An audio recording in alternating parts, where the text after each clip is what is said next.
Ակնհայտորեն Տիկին Հակոբյան, խաղաղության խաչմերուկ նախագիծը, որը որ հեղինակել է, նախաձեռնել է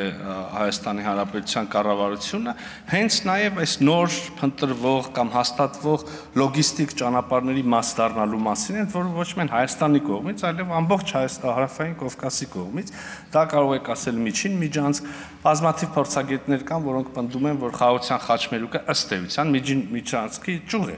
կամ օրինակ, չգիտեմ, համանման եվրոպական նախագծերը կան, Global Gateway-ը եւ մյուս ամբողջ աշխարհը այս օրերին նոր լոգիստիկ ուղիների հնարավորությունների փնտրտուքի մեջ է, եւ մեր խաղաղության խաչմերուկը հիանալի կերպով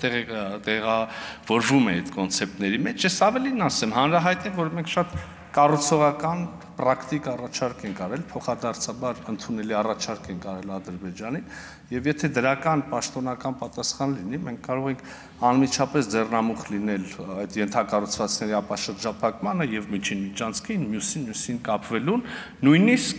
չզուգակցելով այդ գործընթացը մեր խաղաղության համաձայնագրի ստորագրման, ավելացման հետ։ Շնորհակալ